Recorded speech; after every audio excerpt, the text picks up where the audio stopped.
Well, good morning, everyone. I'm really glad that you're joining me today for another one of our saint stories. Today, I'm going to tell the story of Mother Teresa of Calcutta, one of my favorites. Let's take a moment and make sure that we are ready.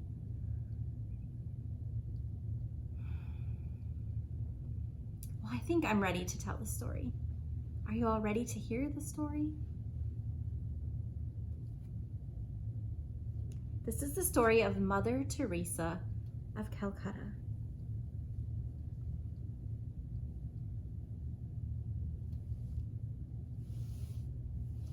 We remember Teresa during the green and growing season of the church year after Pentecost.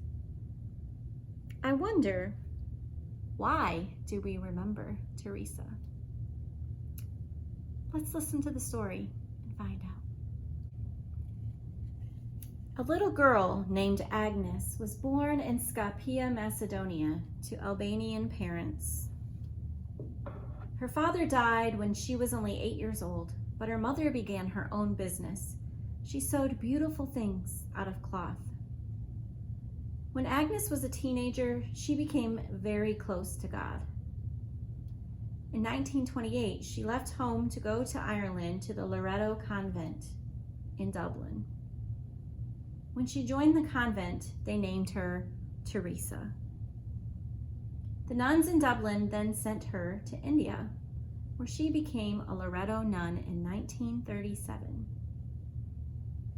She lived most of the time in Calcutta, where she taught at a school for wealthy girls called St. Mary's. One day when she was in the streets, she found an old woman dying. She was so weak that rats and ants had started to eat part of her body. Teresa was not very big, but she picked the woman up and took her to a hospital. They would not let her in, so Teresa of Calcutta began to help all the people that she could who had no place to go. In 1948, she left the convent where she had been teaching, and she stopped wearing the clothes of a nun. She chose instead to wear a sari like the ladies of India. It was white with a blue border on it, and she wore a little cross pin fastened to her shoulder.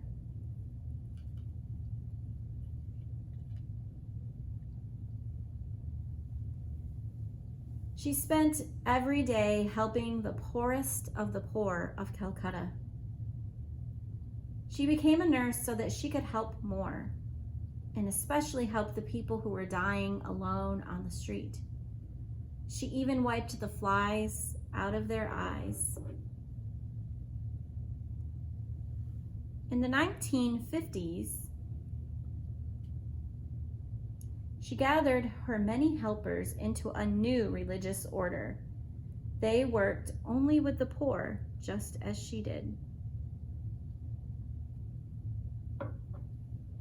Sister Teresa became known as Mother Teresa because she was like a mother to all of her helpers. The new group that she made and gathered was called the Missionaries of Charity. Charity is the kind of love that loves even when no one loves back.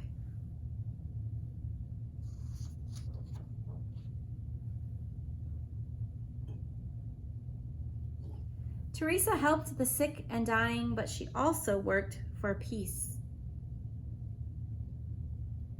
One time she said, "If you want to work for peace, don't talk to your friends, talk to your enemies." She did so much work for peace that she won the Nobel Peace Prize in 1979. When she went to receive the prize, she gave the money from the prize and the food for the banquet to the poor. Teresa always knew what to do. When the Pope was shot in Rome, she went immediately to be with him.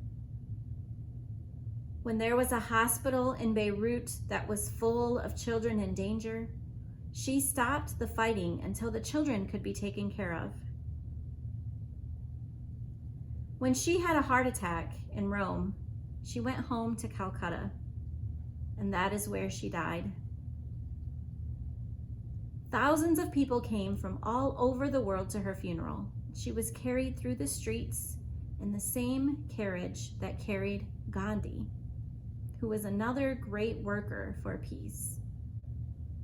We remember Teresa because she cared for the poor and sick for God. So I wonder which part of Teresa's story you liked best. I wonder which part of the story was the most important.